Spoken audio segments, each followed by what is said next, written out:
First tonight, the cleanup continues in much of our area after an EF1 tornado touched down last night. I'm Shannon Heggie. I'm Mike Montecalvo. Crews from the National Weather Service surveying the damage in areas like Lincoln and North Attleboro today. 12 News reporter Alex Torres-Perez is in Cumberland, one of the hardest hit areas, with a look at what crews encountered there today. Alex? Well, Mike and Shannon, the National Weather Service is still getting calls with damage reports. That's after spending the day surveying damage, like you mentioned. Take a look at some of that. Power lines are down, tree trunks are on the side. Even this car, you can see some damage on the trunk. And it is all this kind of damage that really led them to determine that an EF1 tornado touched ground in this area.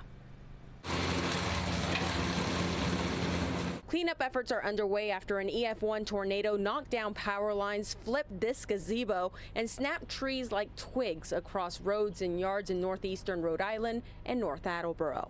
I saw the damage. I was like, wait, there was an actual tornado? The McConnell family is grateful to be okay after hearing it all pass by. I heard that wind pick up. I recognized that kind of high whistling, train screeching sound that I know pretty well to be a tornado. Her phone went off twice, and then she told everyone to go in the basement, and it was really scary. The warning came just in time for the people meteorologist Bryce Williams spoke with as he surveyed the damage for the National Weather Service. It was pretty striking. Williams says they looked at radar data to see where there was some kind of rotation.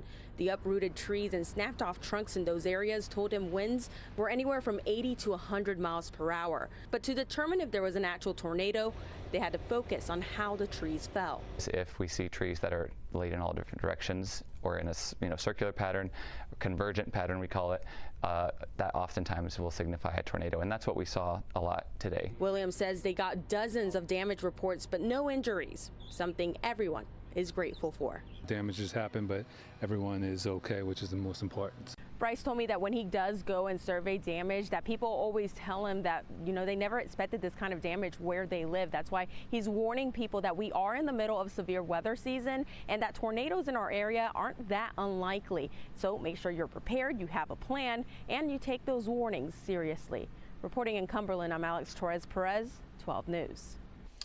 Alex, thank you. Last night's severe weather certainly kept emergency crews busy in northern Rhode Island. While some communities saw a confirmed tornado, others suffered damage and power outages from strong winds. Our Kayla Fish spoke with the emergency management director in Smithfield about how they respond to something like this. Kayla?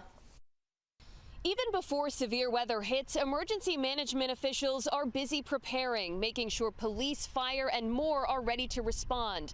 For those in this part of the state, that preparedness paid off when last night's storms rolled through.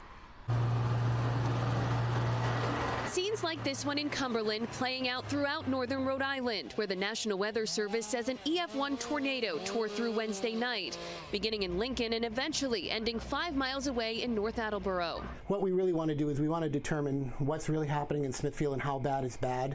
Todd Manny directs the Emergency Management Agency in Smithfield, not far from where that tornado touched down. Last night, even though we didn't get tornado winds, we got strong enough winds to drop trees, drop utility lines, and cause significant power outages. Manny says more than 2,000 people in Smithfield lost power. He and other emergency responders spent the day surveying the damage. And it was on every side of the town, so it wasn't like one part of the town was hit worse than the other.